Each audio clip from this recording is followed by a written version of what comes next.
Hello students, this is CA Yashoda Sharma from My Future Academy. Previous video में हमने chapter 1 of accounts start किया है, introduction to partnership. एक बार उसके खाली ग्लिम्सेस देख लेते हैं इसमें क्या था। पार्टनरशिप की डेफिनेशन देखी थी हमने, क्या है पार्टनरशिप। देखा था दो या दो से ज़्यादा पर्सनस के बीच का रिलेशन जहाँ पर वो लोग एक बिज़नेस कैरी कर रहे हैं और किस चीज़ के लिए बिज़नेस कैरी कर रहे हैं, to share the profit and losses. अब पार्टनरशिप एग्रीमेंट देखी थी कि जो पार्टनरशिप एग्रीमेंट होती है, जिन भी टर्म्स में पार्टनर अग्री करते हैं वो ओरल भी हो सकती है, रिटर्न भी हो सकती है। ओरल का मतलब जहाँ पर वो अंदर ही अंदर ओरली जहाँ पे डिसाइड कर लेते हैं कि क्या टर्म्स रहेंगे पार्टनरशिप के, और रिटर्न का मतलब जहाँ पे वो लोग डिसाइड करते हैं रिटर्न में कि क्या टर्म्स रहेंगे पार्टनरशिप में। अब ओरल के अपने खुद के बहुत सारे डिसएडवांटेजेस है। क्या है? जो अग्रीमेंट में होता है वो थोड़ी बहुत चीज़ें हम यहाँ पे देखते हैं। अग्रीमेंट में हम ये सारी चीज़ें लिखते हैं: interest on capital, interest on drawings, profit sharing ratio, interest on loan, rent. ये सारी चीज़ें अग्रीमेंट के अंदर लिखी जाती है। पर अगर ओरल होता है तो हमें ये सब लिखना नहीं पड़ता, हम ओरली डिसाइड कर लेते हैं कि कितना इंटरेस्ट ऑन कैपिटल रहेगा, कितना इंटरेस्ट ऑन ड्राइंग। पर जो पार्टनरशिप है वो क्या बोलती है कि अगर ओरल अग्रीमेंट है और फ्यूचर में कोई भी चीज़ के ऊपर कोई कॉन्फ्लिक्ट्स हो जाते हैं तो जो भी अगर कोर्ट के पास जाते हैं तो ये ही माना जाएगा कि कोई भी पार्टनर को इंटरेस्ट ऑन कैपिटल नहीं दिया जाएगा, इंटरेस्ट ऑन ड्राइंग नहीं दी जाएगी। प्रॉफिट एंड रेशियो, सपोज उन लोगों ने 2:1 डिसाइड किया है तो भी कोर्ट क्या मानेगा कि ratio is equal, that is 1:1। 3 partners है तो 1:1:1। Interest on loan will be assumed as 6% और रेंट जो भी एग्रीड होगा वो रेंट दिया जाएगा। ठीक है, ये कब होगा? जब हमारा अग्रीमेंट ओरल अग्रीमेंट होगा। और जब एग्रीमेंट रिटर्न होगा, रिटर्न एग्रीमेंट को पार्टनरशिप डीड भी बोलते हैं, तो जब हमारा अग्रीमेंट रिटर्न होता है तो जो भी चीज़ें वो डीड में लिखी गई है, फॉर एग्जांपल अगर ये लिखा गया है इंटरेस्ट ऑन कैपिटल 6%, तो इंटरेस्ट ऑन कैपिटल 6% दिया जाएगा। अगर लिखा गया है इंटरेस्ट ऑन कैपिटल 12%, तो इंटरेस्ट ऑन कैपिटल 12% दिया जाएगा। इट मीन्स जो भी चीज़ें पार्टनरशिप डीड में लिखी गई है वो सारी उसी तरीके से दी जाएगी। Interest on drawing as agreed, profit sharing ratio as agreed, that is अगर 2:1 प्रॉफिट शेयरिंग रेशियो डिसाइड हुआ है तो प्रॉफिट 2:1 रेशियो में ही दिया जाएगा। ये सारी चीज़ें हम कल देख चुके हैं। आज हम देखेंगे P&L appro and capital account. What is P&L appro? P&L appro वो अकाउंट होता है जहाँ पर पार्टनर्स अपने हिस्से की सारी चीज़ों को शेयर करते हैं। ठीक है, जैसे हम एक बार P&L अकाउंट देखते हैं, ट्रेडिंग एंड P&L अकाउंट, उसके बाद हम वापस P&L एप्रो पे आएंगे। ट्रेडिंग एंड P&L अकाउंट में क्या होता है, जो भी हमारी स्टॉक से रिलेटेड, जो हमारी ट्रेडिंग से रिलेटेड चीज़ें होती है वो यहाँ पर आती है। सेल्स, परचेज, डायरेक्ट एक्सपेंसेस और ग्रॉस प्रॉफिट। फिर ग्रॉस प्रॉफिट ये जाता है P&L अकाउंट में। P&L अकाउंट में क्या आती है, जो भी फर्म की इनकम है, जैसे अगर कमीशन फर्म की इनकम है या कहीं और से फर्म को रेंट मिल रहा है तो वो सारी चीज़ें यहाँ पर आती हैं। और फर्म के एक्सपेंसेस, एग्जाम्पल डेप्रीसिएशन हो गया या अगेन रेंट हो गया, और हमने वो भी देखा था carriage outward, carriage inward trading में आता है, कैरेज आउटवर्ड P&L अकाउंट में आता है। तो हमने काफ़ी सारी चीज़ें देखी है कि P&L अकाउंट में क्या क्या आता है। पर यहाँ पर वही एक्सपेंसेस आते हैं जो फर्म के एक्सपेंसेस है। ठीक है, फर्म के एक्सपेंसेस का क्लियर मीनिंग हम आगे देखेंगे। फिर यहाँ से हमें मिलता है नेट प्रॉफिट, और ये नेट प्रॉफिट जाता है P&L एप्रो अकाउंट में।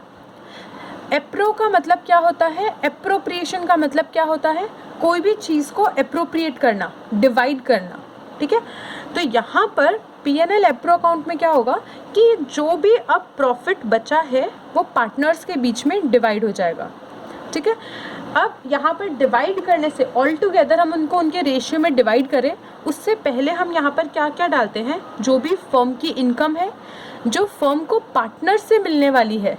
For example interest on drawing, क्या होता है इंटरेस्ट ऑन ड्राइंग?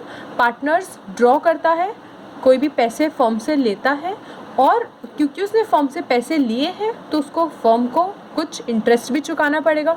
तो फर्म के लिए वो इनकम हो गई। किससे मिल रही है? पार्टनर से। तो जो भी इनकम फर्म को पार्टनर से मिल रही है वो आता है P&L एप्रो में, और ऐसी जो भी इनकम अदर देन पार्टनर से मिल रही है वो आता है P&L अकाउंट में। डेबिट साइड पे एक्सपेंसेस आते हैं, तो जो भी ऐसे एक्सपेंसेस फर्म को पार्टनर्स को देने हैं, कौन से एक्सपेंसेस हो गए वो यहाँ पर हमने देखे थे। इंटरेस्ट ऑन कैपिटल हो गया, फर्म को पार्टनर को देना पड़ता है क्योंकि पार्टनर ने कैपिटल दिया है, तो उस कैपिटल पे फर्म को पार्टनर्स को कुछ इंटरेस्ट देना पड़ेगा, तो वो फर्म के लिए एक तरीके से खर्चा हो गया रिलेटेड टू पार्टनर। फिर आएगा इंटरेस्ट ऑन लोन। इन दोनों की ट्रीटमेंट थोड़ी अलग होगी, वो हम आगे देखेंगे।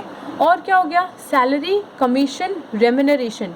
जो पार्टनर्स की सैलरी है, जो पार्टनर्स को कमीशन देना है, फर्म जो पार्टनर को कमीशन देगा वो, और रेम्यूनरेशन, ये सारे के सारे फर्म के खर्चे हैं रिलेटिंग टू पार्टनर। तो ऐसे सभी खर्चे जो फर्म के हैं रिलेटिंग टू पार्टनर वो सारे आ जाएंगे P&L एप्रो अकाउंट में, और जो फर्म को इनकम मिल रही है वो आएगा P&L अकाउंट में। ठीक है, अब यहाँ पर हम एक बहुत ही इंटरेस्टिंग चीज़ देखने वाले हैं। अभी मैंने यहाँ पर कहा कि रिलेटेड टू पार्टनर सभी खर्चे यहाँ पर आएंगे, लेकिन लोन, इंटरेस्ट ऑन लोन और पार्टनर्स रेंट, ये दोनों चीज़ें P&L अकाउंट में आती है। ठीक है, अभी एक बार याद रखो कि सभी चीज़ें रिलेटेड टू पार्टनर, सारे जो खर्चे हैं that is interest on capital, जो भी सारी चीज़ें हो गई, हम पूरा P&L एप्रो बनाएंगे, ये जो भी सारी चीज़ें हो गई वो सारी आती है P&L एप्रो अकाउंट में, लेकिन interest on loan and rent वो आएगा हमारा P&L अकाउंट में। ठीक है, ये क्यों P&L अकाउंट में आता है, ये एक बार हम P&L एप्रो करते हैं। आज की वीडियो में ही मैं बताऊंगी कि ये दोनों P&L अकाउंट में क्यों आते हैं और बाकी सब चीज़ें P&L एप्रो में क्यों आती है। अब क्या क्या चीज़ें हैं जो P&L एप्रो अकाउंट में आती है, क्या है यहाँ पर? सारी इनकम। सबसे पहले तो यहाँ पर आएगा जो हमने अभी देखा था, P&L अकाउंट से जो भी प्रॉफिट मिला है वो यहाँ पर आएगा। उसके बाद में सारी इनकम फ्रॉम पार्टनर, क्या हो गई वो इनकम? इंटरेस्ट ऑन ड्राइंग्स, या फिर अगर पार्टनर, हाँ इंटरेस्ट ऑन ड्राइंग, अभी के लिए हम इंटरेस्ट ऑन ड्राइंग देखेंगे। यहाँ पर क्या आएंगे? सारे expenses to partner, expenses to partners. ठीक है, वो सारे क्या हो गए? Interest on capital. अगर दो पार्टनर है तो दोनों की कैपिटल अकाउंट में चला जाएगा, एस कैपिटल अकाउंट, बीस कैपिटल अकाउंट। ये मैंने यहाँ पे क्या किया है, इंटरेस्ट ऑन कैपिटल है तो दो अगर पार्टनर होंगे तो दोनों को इंटरेस्ट मिलेगा, तो इस तरीके से हम इंटरेस्ट ऑन कैपिटल लिखेंगे। जो भी अमाउंट होगी वो हम अंदर की तरफ लिखेंगे और इसको टोटल करके बाहर। Same goes with interest on drawing, S capital account, बीस कैपिटल अकाउंट। जो भी इनको इंटरेस्ट ऑन ड्राइंग मिल रहा होगा वो यहाँ पर लिखेंगे और इसका टोटल बाहर। इंटरेस्ट ऑन कैपिटल हो गया। फिर same goes with salary, A B, A की सैलरी, बी की सैलरी, और सेम गोज आउटसाइड। सैलरी हो गया, रेम्यूनरेशन हो गया, उसके बाद में कुछ कमीशन भी हो सकता है, ये सारी चीज़ें होगी। अब यहाँ पे सपोज हम ले लेते हैं फॉर एग्जांपल, यहाँ पर है 10,000 पूरा नेट प्रॉफिट, और ये जो है वो 5,000 आ गया इन टोटल। सैलरी आ गई 2,000, रेम्यूनरेशन 5, 6, 7, 8, 9 1,000, और कमीशन भी 1,000।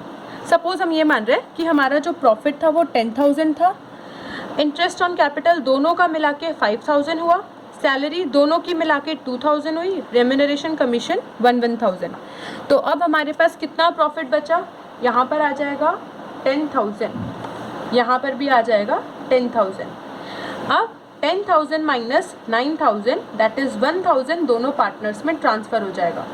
Profit transfer to A's capital account, B's capital account. तो ये जो प्रॉफिट है वो कहाँ ट्रांसफ़र हो जाएगा, दोनों के कैपिटल अकाउंट में।